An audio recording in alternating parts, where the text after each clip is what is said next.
Shalom Bapak Ibu, selamat hari Minggu. Minggu tanggal 26 Juli 2020. Mari kita siapkan hati kita untuk kita beribadah kepada Tuhan. Saya percaya Tuhan sudah menunggu Bapak Ibu. Dia siap melayani Bapak Ibu dengan kasih-Nya, dengan anugerah-Nya, rahmat-Nya. Bahkan Dia sudah menyiapkan segala yang terbaik untuk kita. Mari kita datang kepada Tuhan dengan hati yang haus dan lapar akan Dia. Dan kita mau memberikan hati kita sebagai persembahan yang hidup yang berkenan kepada Tuhan. Puji Tuhan. Sama-sama kita membaca firman Tuhan mengawali ibadah kita pada hari ini. Yaitu Mazmur 118 ayat 5 sampai yang ke-9. Demikian firman Tuhan. Dalam kesesakan aku telah berseru kepada Tuhan. Tuhan telah menjawab aku dengan memberi kelegaan. Tuhan di pihakku, aku tidak akan takut. Apakah yang dapat dilakukan manusia terhadap aku? Tuhan di pihakku, menolong aku. Aku akan memandang rendah mereka yang membenci aku. Lebih baik berlindung pada Tuhan daripada percaya kepada manusia. Lebih baik berlindung pada Tuhan daripada percaya kepada bangsawan. Mari kita berdoa. Kepadamu ya Tuhan segala puji, hormat dan syukur. Bagimu ya Tuhan yang layak terima segala keagungan, kejayaan, hormat, kemuliaan. Hanya bagi Engkau Tuhan sebab Engkau adalah Allah. Terimalah sembah puji syukur kami pada hari ini. Dan biarlah semua ibadah yang kami naikkan kepadamu naik di hadapanmu sebagai korban yang hidup yang memuliakan nama Tuhan. Ini hati kami, ini hidup kami. Kami menyerahkan dalam tangan-Mu Tuhan. Ibadah pada hari ini kami tabiskan atas nama Bapa, Anak laki-laki dan Roh Kudus. Dalam nama Tuhan Yesus Kristus. Amin. Shalom Bapak Ibu Saudara yang dikasihi Tuhan. Semangat beribadah buat kita hari ini. Saya percaya penyertaan Tuhan, kasih setia Tuhan nyata dalam setiap kehidupan kita sepanjang satu minggu ini. Kita mau beribadah, kita mau siapkan hati kita mau bersyukur kepada Tuhan bahwasanya Tuhan itu senantiasa baik dalam kehidupan kita. Kita berada di bawah kepak sayap Tuhan karena Tuhan Yesus, Tuhan yang kita sembah, Dia akan menaungi seluruh kehidupan kita.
Bapak Ibu Saudara yang dikasihi Tuhan, kasih setia Tuhan senantiasa nyata dalam setiap kehidupan kita.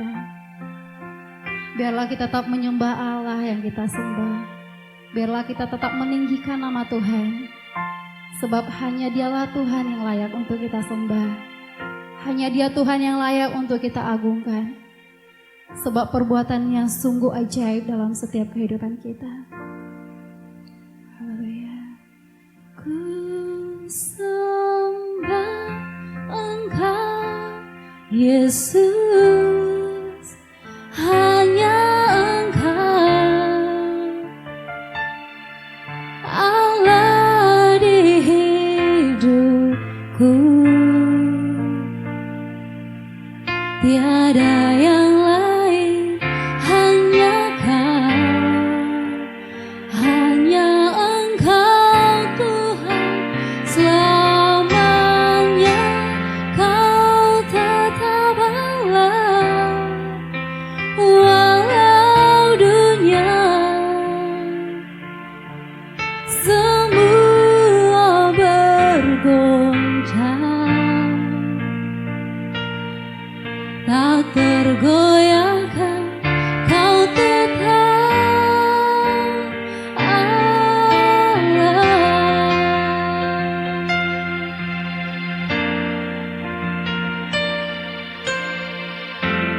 Yes, dahsyat Engkau Tuhan,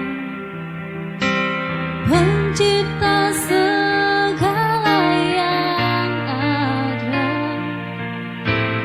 dulu sekarang sampai selamanya, hanya Engkau Tuhan, tak terselami, tak terselami pikiranmu, tak terukur panjang setiamu, dulu sekarang sampai selamanya, hanya Engkau Tuhan. Ku sembah Engkau, Yesus, hanya Engkau, Allah di hidupku, tiada yang lain, hanya Kau, hanya Engkau Tuhan, selamanya Kau tetap Allah, walau dunia semua bergoncang, tak tergoyahkan Kau tetap Allah. Sungguh betapa Engkau dahsyat Tuhan, betapa dahsyat Engkau Tuhan, Pencipta segala yang ada, dulu sekarang sampai selamanya, hanya Engkau Tuhan, tak terselami pikiranmu, tak terukur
buat kasih setiamu, buat kebaikanmu Tuhan. Sungguh Kau Allah yang disembah, sungguh Kau Allah yang ditinggikan.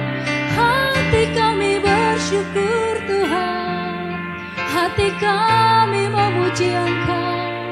Biarlah namamu ajaib, namamu besar Tuhan. Oh, haleluya.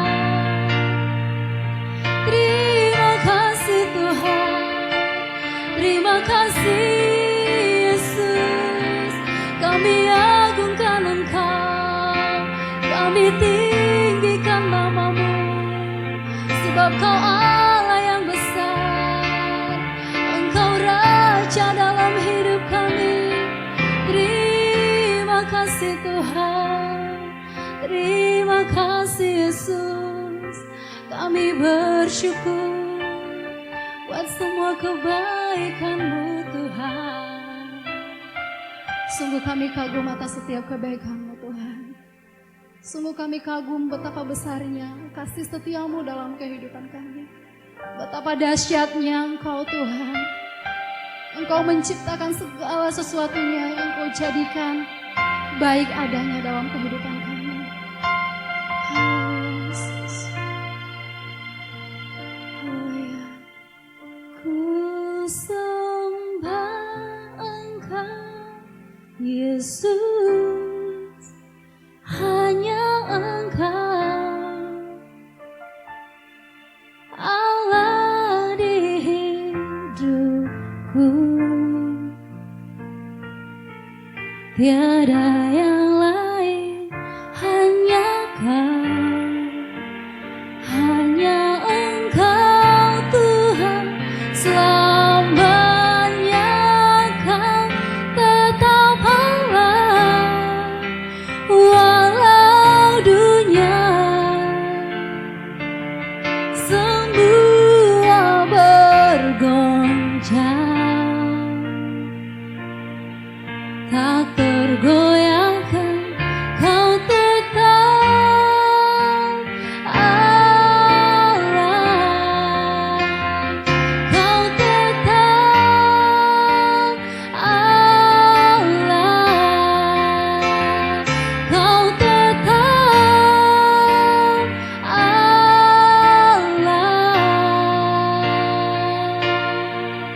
Kau tetap Allah dalam kehidupan kami Tuhan. Sungguh Engkau tetap Allah dalam kehidupan kami. Biarlah Engkau yang berdaulat atas seluruh kehidupan kami. Dan saat ini ketika kami akan diberkati lewat kebenaran firman-Mu, biarlah kebenaran firman-Mu itu yang akan terus menuntun kami di dalam kebenaran-Mu Tuhan. Sehingga kami boleh berjalan di dalam rencana Tuhan, di dalam kehendak Tuhan. Biarlah Tuhan Engkau selidiki hati kami, sehingga melalui kebenaran firman-Mu itu yang akan membuat kami menjadi orang yang lebih lagi bersyukur di hadapan Tuhan.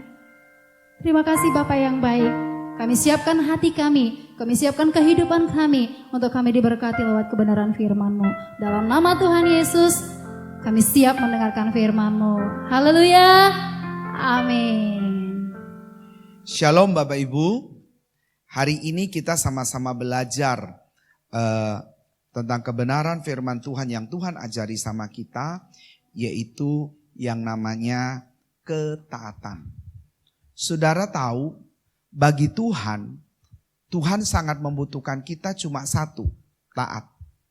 Tuhan tidak butuh orang pintar, sebab Tuhan sudah maha pintar, bahkan maha berhikmat. Tuhan tidak butuh orang kaya, sebab Tuhan sangat kaya, pemilik langit dan bumi.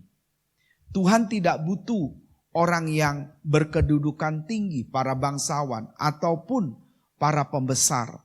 Sebab Tuhan sangat besar, agung dan mulia. Bahkan banyak lagi hal yang lain, saudara. Yang Tuhan butuhkan adalah ketaatan kita kepada Tuhan. Saudara, bangsa Israel adalah satu bangsa yang dipilih oleh Tuhan. dan bangsa ini mereka tidak taat kepada Tuhan. Alkitab menjelaskan dan menuliskan bahwa mereka memuliakan Tuhan dengan bibirnya, tapi hatinya menjauh. Artinya mereka tidak sungguh-sungguh taat. Cuma taatnya hanya cuma tampak di luar, kelihatan ketika Tuhan membuat mujizat, ketika Tuhan berkuasa melakukan satu perkara yang luar biasa yang membuat mereka menjadi membuat mereka kagum dengan yang ada. Tuhan membuat mereka spektakuler dalam segala sesuatu, tapi mereka tidak menyentuh ke dalam hati mereka untuk sungguh-sungguh taat. Hanya sebagian orang, segelintir orang yang sungguh-sungguh taat.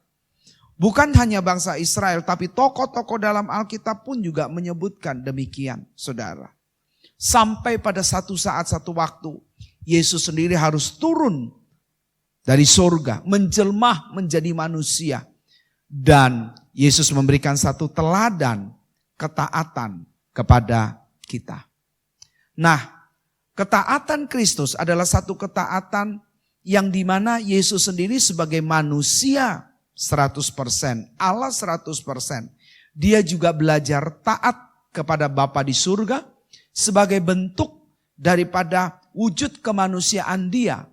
Bahwa dia ingin menunjukkan kepada kita bahwa sebenarnya manusia bisa taat kepada Allah. Hanya cuma manusia tidak mau dan tidak mau untuk taat. Kaitan dengan itu mari sama-sama kita buka firman Tuhan dalam Ibrani pasal 5. Ayat yang ke-8. Demikian firman Tuhan. Dan sekalipun ia adalah anak, ia telah belajar menjadi taat dari apa yang telah dideritanya. Saudara, kitab Ibrani ditulis tidak disebutkan dengan jelas siapa penulisnya. Ada yang memprediksi bahwa ini ditulis oleh Paulus. Karena ngelihat gaya bahasanya adalah dari 13 surat yang ditulis Paulus hampir sama. Tapi ada juga yang memprediksi bahwa ini salah satu murid daripada Paulus yang tidak disebutkan siapa. Tapi juga ada yang menyebutkan bahwa ini ditulis oleh Petrus. Nah saudara, siapapun penulisnya tidak menjadi penting.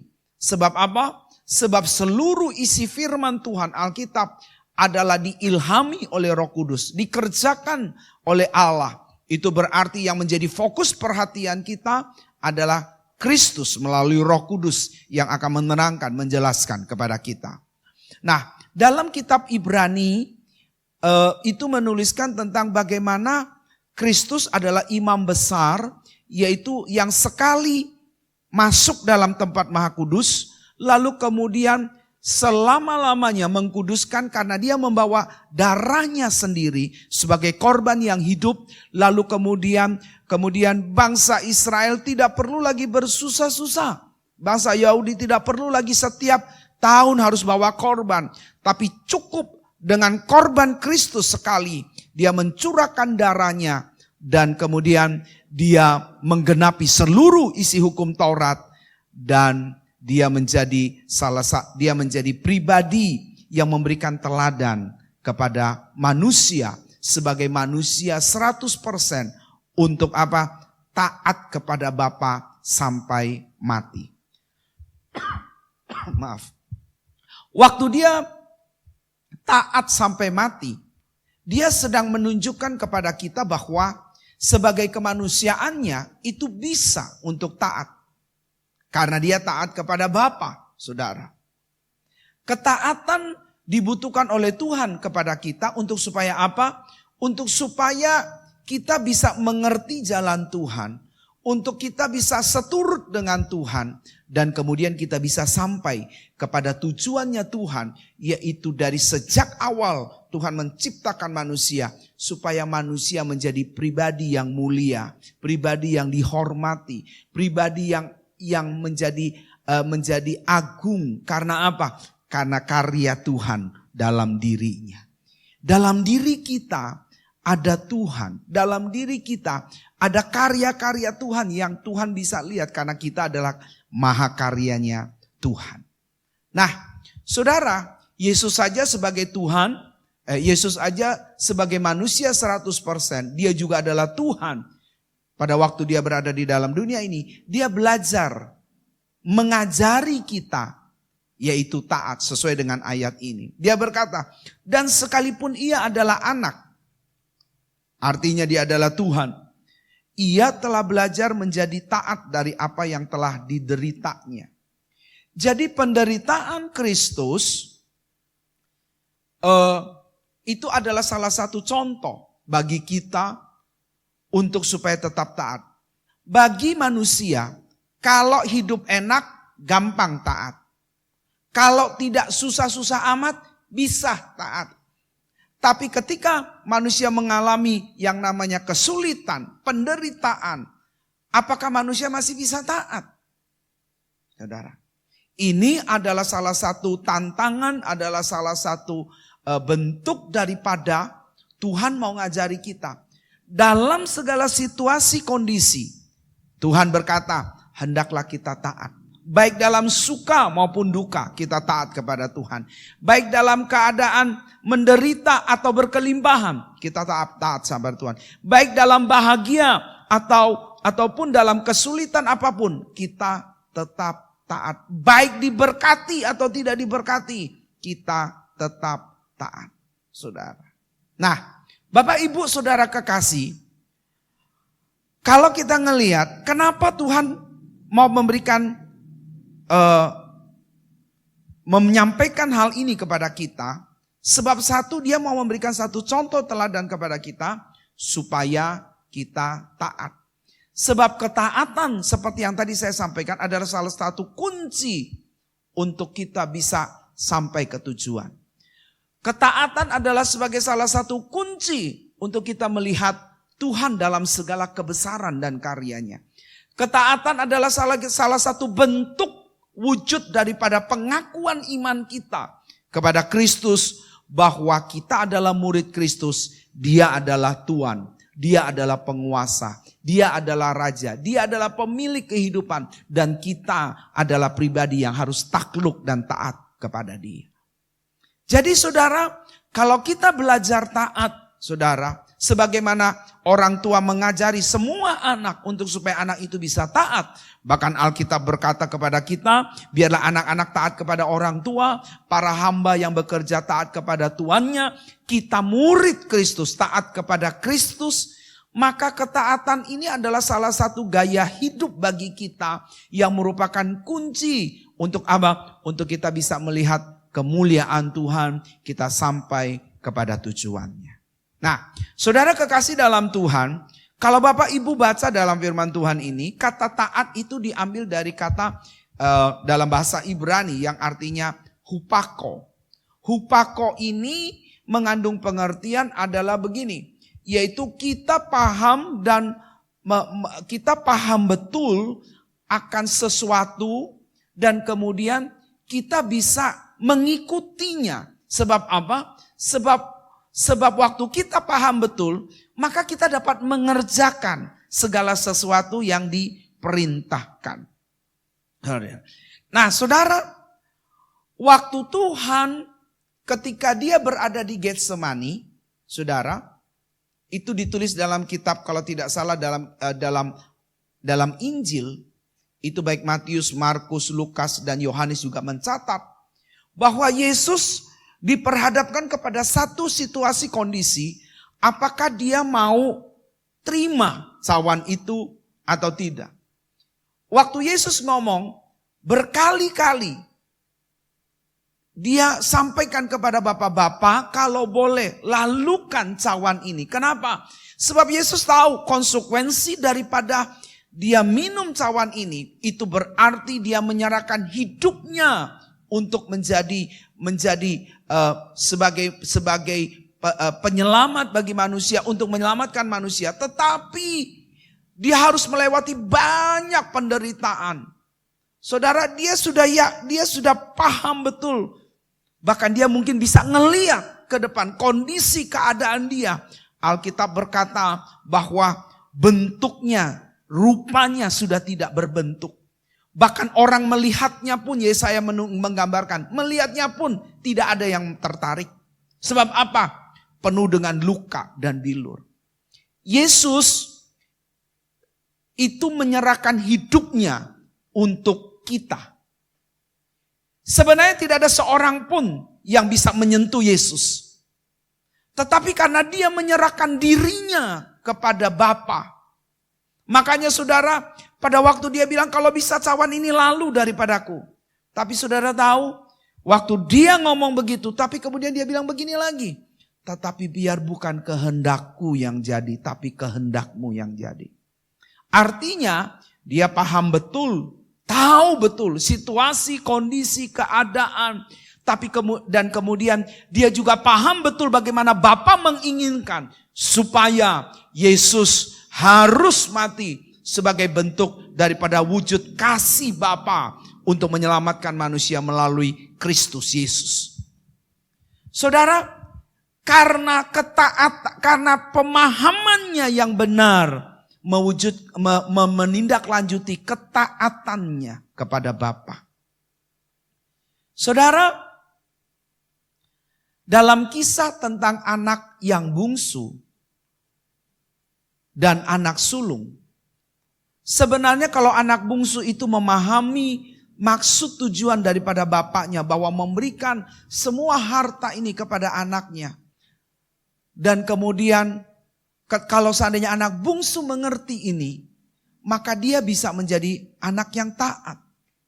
Tapi karena dia tidak mengerti maksud bapaknya, kemudian dia mengambil keputusan untuk berpisah dari bapaknya, lalu kemudian dia berfoya-foya, lalu kemudian dia kehabisan harta.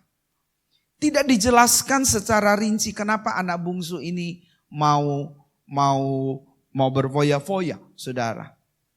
Tapi salah satu inti yang terjadi adalah anak ini tidak taat kepada bapaknya. Beda dengan anak yang sulung. Walaupun mungkin dia tidak mengekspresikan mengekspresikan pemberontakan dia. Tapi sebenarnya ketika anak yang bungsu itu pulang, dia tidak bisa menerima keadaan itu. Artinya begini Bapak Ibu sekalian. Bisa jadi anak yang bungsu dan sulung ini sering bertengkar, sering ribut, sering jadi masalah. Nah, biasanya selalu kadang-kadang anak yang bungsu harus mengalah demi kakaknya. Kalau mungkin waktu kecil kakaknya mengalah untuk yang bungsu. Makanya saudara ketika yang bungsu ini pulang, kakaknya protes, kakaknya marah. Saudara, anak yang sulung memang kelihatannya secara luar dia mendengarkan, dia melakukan. Tapi dalam hatinya dia tidak taat. Dalam ketaatan dibutuhkan yang namanya sikap hati dan satu tindakan. Sikap yang di luar yang merupakan tindakan. Yesus paham betul, tahu betul tentang situasi ini. Dia tahu bahwa dia menderita, dia harus mati di kayu salib, dia harus dipukul, seluruh hidupnya hancur. Tetapi dia tetap mengerjakan kehendak Bapa. Sebab apa? Dia belajar untuk menjadi taat kepada Bapa, memberikan contoh kepada kita sebagai manusia bahwa kalau kamu mau taat, kamu pun juga bisa. Walaupun kita belum mengerti, memahami ke depan bagaimana, tapi satu hal, belajarlah taat. Itu pengertian pertama tentang ketaatan. Pengertian yang kedua tentang ketaatan adalah yaitu taat itu berbicara tentang bagaimana sikap hati kita untuk bisa melakukan yang dimulai dari mendengarkan. Saudara. Orang Tionghoa, orang Chinese itu punya satu filosofi yang wujud filosofinya itu melalui tulisan. Dan tulisan Chinese itu menggambarkan karakternya. Ya. Kalau saudara melihat tulisan Chinese, maka satu kata mendengarkan itu ada satu huruf terdiri dari balok-balok itu, ada balok itu yaitu tentang hati.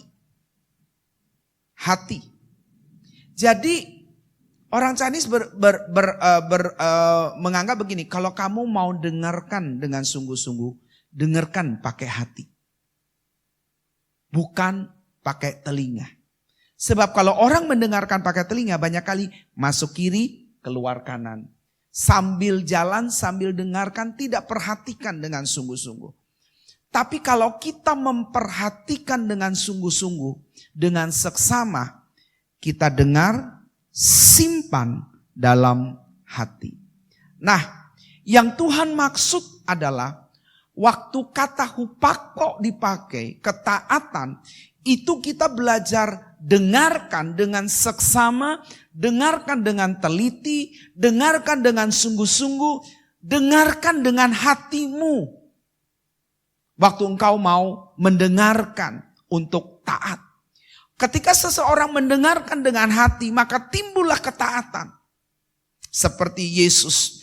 Waktu Yesus mendengarkan dengan sikap hati yang benar, maka sekalipun dia dianiaya, dia didera, dia dipukul, dia dicambuk, Alkitab berkata dibawa ke Mahkamah Agung, dibawa ke pengadilan, diperhadapkan kepada massa. Alkitab bilang dia bisa menerima keadaan itu. Dia tidak komplain. Dia tidak buka suara untuk bela diri.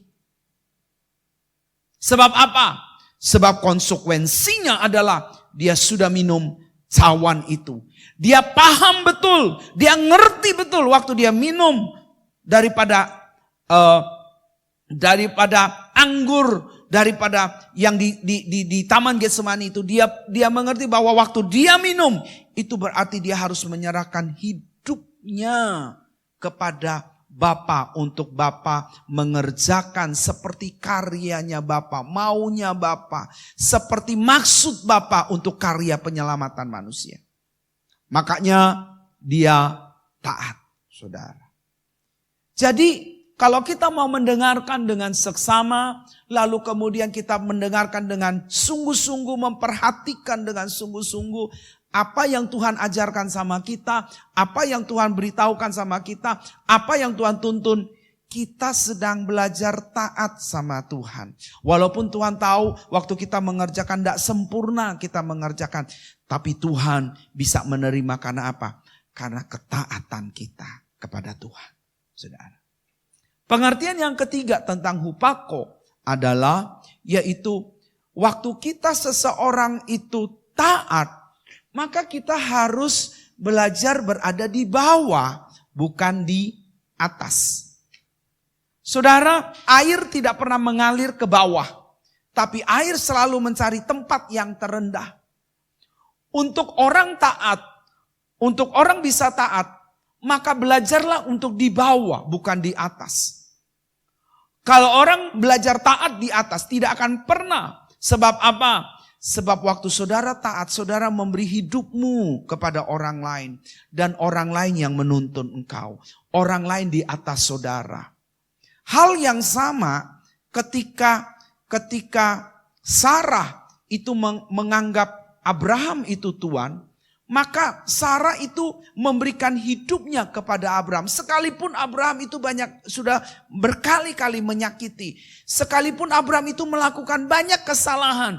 Tetapi Sarah sebagai seorang pribadi itu belajar untuk taat. Dia itu memanggil Abraham itu Tuhan. Abraham yang di atas, Sarah yang di bawah. Saudara, kalau kita mau taat, saya ingin memberitahu gini. Jangan bermimpi saudara di atas. Tapi belajarlah di bawah. Rendah hati.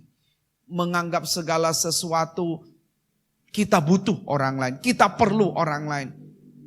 Kita yang datang. Kita yang memberi diri. Bukan orang lain yang memberi diri. Justru saudara perhatikan dalam hidup ini. Ketika seorang anak tidak taat, dia merasa dia bisa kontrol orang tuanya. Dia bisa kontrol segala sesuatunya. Akhirnya menjadi hancur. Tetapi justru ketika seorang anak taat, walaupun dia tahu orang tuanya mungkin, maaf bicara Bapak Ibu, SD gak lulus. Tapi dia belajar menghormati taat. Alkitab berkata, maka berkat, panjang umur, kehidupan bahagia akan menjadi miliknya. Dan dia bisa betul rasakan alami. Waktu seorang istri mengambil fungsi daripada suami dan berada mengatur pada suami, mengatur segala sesuatu, mengontrol segala sesuatu, maka tanpa kita sadari kita sedang mengajari kepada keluarga kita, anak kita, yang lain-lain kita tidak taat. Tapi ketika seorang istri untuk taat, tunduk kepada suami, karena Alkitab berkata dalam Efesus, tunduk, hormat dan taat sebagai seorang wanita kepada pria, maka kita sedang mengerjakan karya Tuhan dalam hidup kita. Dan gambar Tuhan itu ada dalam hidup kita. Dan orang bisa melihat gambar Tuhan dan kemudian seperti Alkitab berkata, seperti Yesus belajar menjadi taat. Saudara, seperti inilah yang Tuhan maksudkan melalui ayat ini. Yesus taat sampai menderita, sampai mati. Ketaatan dia yang dia ajarkan, ketaatan dia yang dia perlihatkan kepada kita sebagai pembelajaran, itu juga yang hari ini yang saya bagikan kepada Bapak Ibu. Untuk apa? Untuk kita belajar taat. Pertanyaannya adalah, apakah kita bisa taat? Jawabannya bisa. Cuma masalahnya, apakah kita mau? Saudara, ada satu tokoh dalam Alkitab yang menunjukkan bahwa ketaatannya kepada Tuhan. Kalau kita bilang Yesus pasti bisa, karena Yesus adalah Tuhan. Pasti dia bisa taat. Tapi apakah manusia bisa? Bisa. Seperti satu contoh ini. Saudara, mari buka dengan saya. Yaitu dalam Kejadian. Kisah tentang Abraham adalah satu gambaran contoh keteladanan bagi kita untuk taat kepada Tuhan. Saudara. Kejadian pasal 22 itu menceritakan tentang Abraham itu taat kepada Tuhan. Mari sama-sama. Ayat pertama. Setelah semuanya itu, Allah mencoba Abraham. Saudara, kata mencoba itu bukan seperti yang dimaksud dalam kitab Yakobus. Sebab Allah tidak pernah mencobai manusia, iblis yang mencoba. Tetapi kata mencoba itu dimaksudkan adalah Allah menguji daripada Abraham. Ya. Tujuan Allah menguji Abraham itu mau tahu reaksinya daripada Abraham. Oke? Setelah semuanya itu Allah menguji Abraham. Ia berfirman kepadanya, Abraham, lalu sautnya, ya Tuhan, firman-Nya, ambillah anakmu yang tunggal itu yang kau kasih, yakni Ishak. Pergilah ke tanah Moria dan persembahkan dia di sana sebagai korban bakaran pada salah satu gunung yang akan kukatakan kepadamu. Saudara kekasih dalam Tuhan, saudara tahu waktu Tuhan melihat Abraham dari sejak awal dalam Kejadian pasal 12, Tuhan sudah melihat ini satu pribadi yang nanti bisa selevel dengan Allah. Ini satu pribadi yang bisa jadikan contoh, teladan yang baik dalam hal ketaatan. Walaupun awal-awalnya ketika Tuhan panggil Abraham, Abraham belum taat 100%. Tetapi saudara, waktu dia belajar untuk memahami Tuhan, belajar untuk taat kepada Tuhan, Abraham, Alkitab berkata Abraham menjadi pribadi yang mulia, yang menjadi contoh dalam ketaatannya kepada Tuhan. Seperti yang ditulis dalam kitab Korintus, saudara. Ketaatannya utuh, Alkitab berkata. Saudara, nah dari mana kita tahu bahwa Abraham ini belajar taat? Karena ayat pertama dia bilang gini, setelah semuanya itu, apanya semuanya itu? Semuanya di pasal sebelumnya, pasal 21, pasal 20, pasal 19, pasal 18, pasal 17, sampai ke pasal 12, itu adalah satu perjalanan proses kehidupan Abraham untuk dia beriman kepada Allah. dia juga taat kepada Allah, dia juga mengalami proses-proses yang ada. Dan tidak serta-merta taat itu langsung jadi taat. Enggak, saudara. Dibutuhkan satu sikap yang sungguh-sungguh mau dan membuka hati kepada Tuhan. Karena Alkitab berkata setelah semuanya itu berarti proses ketaatan Abraham berjalan dari sejak awal. Dimulai dari apa? Kejadian pasal 12, Allah panggil dia mendengar. Saudara, tadi saya berkata hupako itu mendengarkan dengan seksama. Dia dengar panggilan Tuhan. Walaupun dia tidak ngerti, dia nggak tahu jalannya kemana, arahnya kemana, tanahnya di mana, bagaimana janjinya. Tapi dia cuma hanya dengarkan dengan hati, dengan seksama. Lalu kemudian dia ikuti. Bukan hanya cuma mendengar, saudara. Tapi semuanya itu dalam ketaatan dia juga belajar untuk dibawa. Salah satu contoh daripada dia berada di bawah, saudara, adalah ketika dia harus memilih antara mau pilih di timur atau di barat dengan keponakannya Lot. Kalau jujur saudara, dimanapun berada, tidak ada seorang paman itu berada di bawah. Selalu paman di atas dan keponakan di bawah. Selalu harusnya paman yang pilih dulu, bukan keponakan. Tapi Abraham belajar untuk menjadi pribadi yang taat, yang bisa ngerti, kasih kesempatan orang lain. Dia kasih Lot di atas keponakannya. Kamu pilih mana yang menurut kamu baik, yang kamu pilih. Kalau kamu pilih di timur, saya ke barat. Kalau kamu pilih di kanan, saya ke kiri. Kalau kamu pilih yang kamu lihat sepanjang mata kamu memandang. Ini menunjukkan satu sikap di mana Abraham rendah hati. Dia berada di bawah, saudara. Saudara tahu, akibat daripada kerendahan hati Abraham, Allah berfirman, jalani tanah di mana kamu jalani sampai kamu mungkin capek atau sampai kamu di mana kamu jalani, tanah itu aku beri. Sepanjang mata memandang, aku kasih sama kamu itu. Karena apa? Karena kerendahan hati untuk taat, saudara. Saudara, bukan hanya itu. Abraham paham benar, tahu benar dengan segala situasi yang ada. Makanya saudara, Alkitab berkata, waktu Tuhan panggil Abraham, suruh persembahkan anaknya. Itu Abraham, Alkitab berkata, mari perhatikan baik-baik. Dalam ayat yang ke-3 dikatakan begini. Keesokan harinya pagi-pagi bangunlah Abraham. Ia memasang pelana keledainya, memanggil kedua bujangnya beserta Ishak anaknya. Ia membelah kayu, potong untuk korban bakaran, lalu berangkat ia pergi ke tempat yang dikatakan Allah kepadanya. Ini menunjukkan Abraham paham benar. Kenapa? Bayangkan saudara, anak yang ditunggu 25 tahun.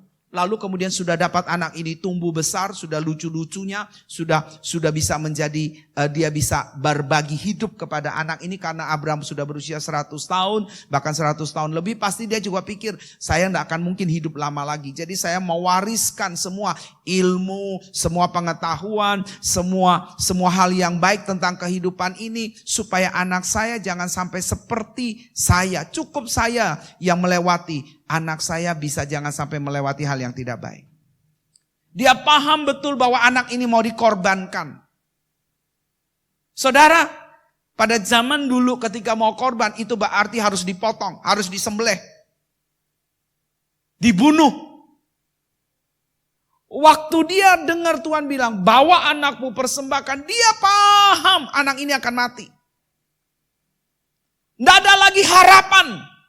Untuk apa? Yang Tuhan janjikan, kamu akan jadi bapak di mana semua anak-anakmu seperti bintang di langit, pasir di laut.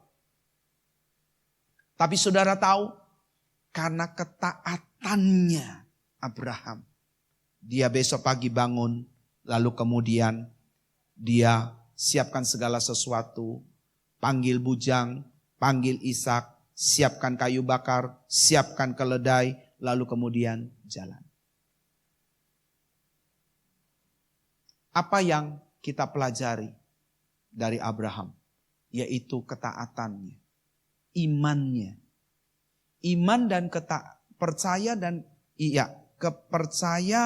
dan taat itu ada dua hal yang tidak dapat dipisahkan. Waktu kita beriman kepada Tuhan, maka kita akan taat.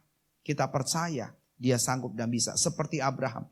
Ibrani berkata, dia cuma punya satu pegangan. Dia cuma punya satu prinsip dalam pemahaman dia tentang Tuhan. Dia cuma bilang begini dalam Ibrani 11. Bahwa saya percaya Tuhan bisa bangkitkan orang mati. Dia cuma tahu kalau Tuhan sudah janji bahwa Tuhan akan berikan anak ini akan mewariskan, memberikan anak seperti memberi keturunan bintang di langit, pasir di laut. Dia cuma punya pegangan satu yang dia percaya sungguh-sungguh dalam ketaatan dia kepada Tuhan bahwa anak ini bisa bangkit. Cuma itu. Saudara, hari ini apa yang kita pelajari? Yang kita pelajari adalah begini. Mari kita belajar taat kepada Tuhan. Satu, bagaimana untuk kita bisa belajar taat kepada Tuhan? Mulailah belajar mendengarkan Tuhan berbicara sama kita. Melalui apa? Melalui firman Tuhan. Melalui apa? Melalui Tuhan mengajari kehidupan ini. Melalui apa? Melalui kadang-kadang orang lain yang ngomong, menyentuh kita. Sebenarnya Tuhan sedang bicara sama kita. Belajarlah untuk mendengarkan. Bukan cuma sekedar mendengarkan. Tapi belajarlah untuk dengan seksama, dengan sungguh-sungguh. Yang kedua, belajar apa? Belajar untuk memahami dalam ketaatan itu. Pahami orang lain dengan hatimu.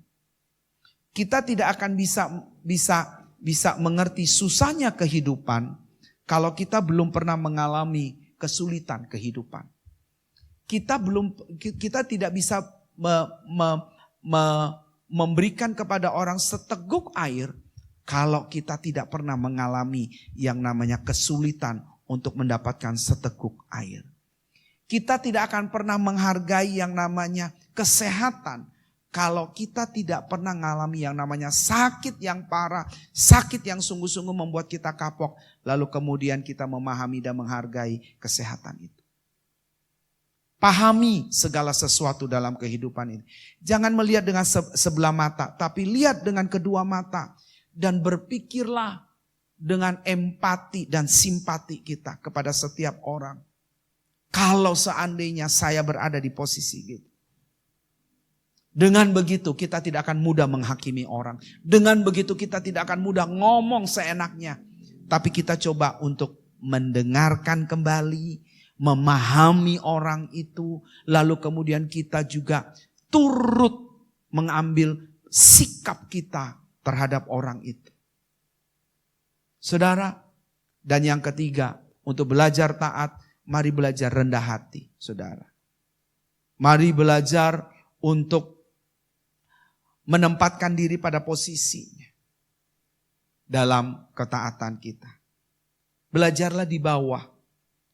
Alkitab berkata, orang yang rendah hati itu akan diangkat oleh Tuhan. Tetapi orang yang tinggi hati itu akan direndahkan oleh Tuhan. Saudara, pertanyaan terakhir adalah, saudara mau rendah hati atau direndahkan? Saudara mau, pertanyaannya cuma dua pilihan. Saudara mau merendahkan atau direndahkan? Kalau saya mau merendahkan, saya tidak mau direndahkan. Kenapa? Waktu direndahkan dari pihak luar, mengambil sikap merendahkan kita, maka kita akan malu, kita akan disepelekan, kita tidak dianggap. Bahkan kalau Tuhan merendahkan kita, direndahkan, kita tidak ada artinya apa-apa. Tapi kalau kita memberi hidup kita merendahkan diri, sebelum orang lain merendahkan kita, mari kita rendahkan diri kita. Sebelum Tuhan merendahkan kita, mari kita merendahkan diri kita, hati kita kepada Tuhan. Memposisikan kita mungkin seperti tidak berdaya. Seperti Tuhan, saya butuh Tuhan dalam hidup ini. Kalau saudara butuh Tuhan, maka saudara merasa saudara di bawah, Tuhan di atas.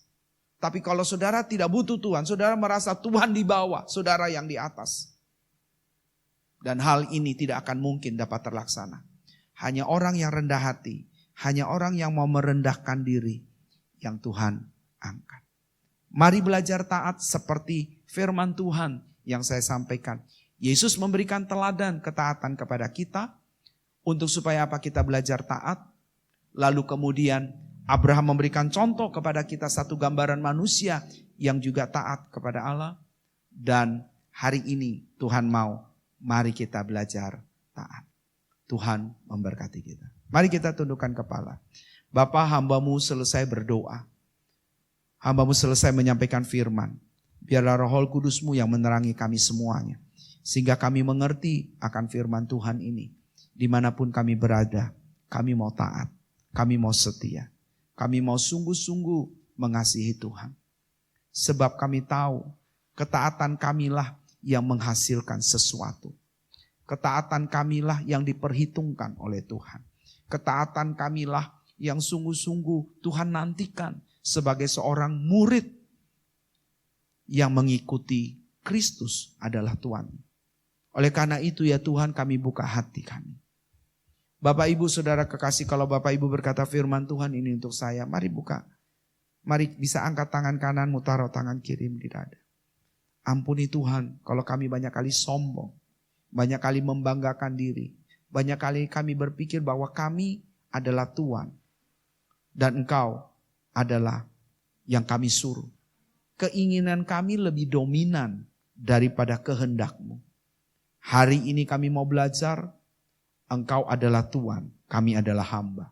Engkau adalah Bapa, kami adalah anak. Dengan kami menunjukkan diri sikap kami sebagai anak dan hamba, kami mau belajar taat kepada Tuhan kami. Tuhan, kami juga berdoa, biarlah kami juga belajar memahami tentang ketaatan ini. Untuk kami lebih mendengarkan suara Tuhan. Mendengarkan Tuhan berbicara. Mendengarkan isi hati Tuhan. Sampai Tuhan ngomong selesai. Baru kemudian kami menyimak. Supaya apa? Waktu kesulitan datang. Kami sudah tahu dengan jelas. Kami mengerti dengan jelas. Ada konsekuensi-konsekuensi dari apa yang ada. Kemudian kami bisa memahami dan mentaati Tuhan. Tuhan taruh dalam hati kami. Memahami Engkau. Memahami orang lain.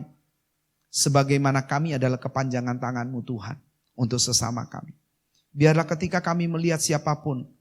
Ada empati dan simpati. Bukan cuma sekedar asal ngomong.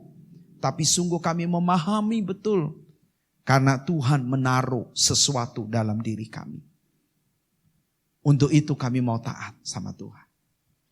Tuhan, biarlah contoh Abraham dalam ketaatannya kepada Engkau. Itu juga sebagai satu teladan hidup bagi kami. Untuk kami taat kepada Engkau. Terima kasih, ampuni kami Tuhan. Atas ketidaktaatan kami. Dan hari ini kami sungguh mau belajar taat kepada Tuhan. Terima kasih ya Bapa. Terima kasih Yesus untuk semua anugerah, kebaikan dan kasih setia-Mu. Dan kalau ini hari sebentar kami akan menyelesaikan, mengakhiri ibadah kami. Biarlah waktu kami membuka mata kami. Kami melihat hal yang baru Tuhan kerjakan bagi kami. Karena kami memiliki sikap hati yang taat kepada Tuhan. Di akhir dari acara program ini, kami berdoa, biarlah Tuhan Engkau memberkati setiap umat-Mu. Memberkati mereka, memberkati keluarga mereka, suami istri, anak-anak, mertua, orang tua, cucu, keponakan, siapapun Tuhan, memberkati keluarga lepas keluarga. Memberkati juga setiap pekerjaan, usaha daripada mereka. Apapun yang mereka kerjakan berhasil. Kami menyerahkan setiap umat-Mu dalam tangan Tuhan. Yang sakit Tuhan sembuhkan. Yang susah Tuhan hiburkan. Yang lemah Tuhan kuatkan. Yang putus asa ada pengharapan baru. Yang membutuhkan hikmat Tuhan kasih hikmat. Yang membutuhkan Tuhan jalan, tuntunan, petunjuk Tuhan. Tuhan nyatakan diri-Mu menunjukkan jalan itu. Bahkan Engkau berjalan bersama dengan mereka. Tuhan, kami berdoa, biarlah setiap kami, umat-Mu, disertai dan diberkati oleh Tuhan. Kami berdoa untuk kota kami Balikpapan diberkati oleh Tuhan. Provinsi kami Kalimantan Timur diberkati oleh Tuhan. Indonesia juga diberkati oleh Tuhan. Menghadapi pandemik ini, biarlah kami tetap menjaga kesehatan kami. Protokol kesehatan itu, protokol kesehatan tetap kami lakukan. Dan kami menjadi manusia yang sehat, baik jasmani maupun rohani kami. Terima kasih ya Tuhan, Engkau memberkati Indonesia dengan penuh kemuliaan. Mari saudara kita siapkan hati kita untuk menerima berkat Tuhan pada hari ini. Tuhan memberkati engkau dan melindungi engkau. Tuhan menyinari engkau dengan wajahnya dan memberi engkau kasih karunia. Tuhan menghadapkan wajahnya kepadamu dan memberi engkau damai sejahtera. Dengan berkat daripada Allah Bapa di surga, dalam cinta kasih daripada Tuhan Yesus Kristus, dan lewat persekutuan dengan kuasa Roh Kudus, menyertai Bapak Ibu sekalian, saudara sekalian, adik-adik semuanya, mulai hari ini, seterusnya, bahkan sampai selama-lamanya. Amin.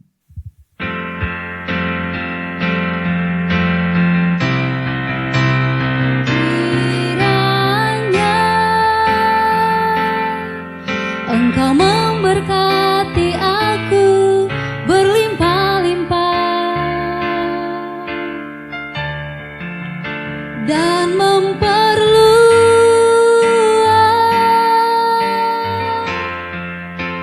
daerahku,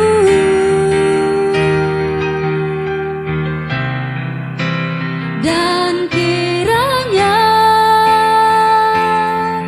tangan-Mu menyertai aku dan melindungi aku daripada malapetaka, sehingga kesakitan tidak menimpa aku. Tuhan mendengarkan dan menjawab doaku.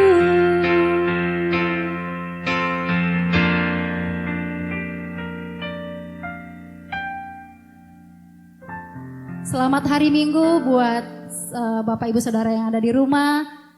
Tuhan Yesus memberkati kita semuanya. Shalom. Bersyukurlah kepada Tuhan, sebab Dia baik, bahwasannya untuk selamanya kasih setianya. Bersyukurlah kepada Tuhan, sebab Dia baik, bahwasannya untuk selamanya kasih setianya. Bersyukurlah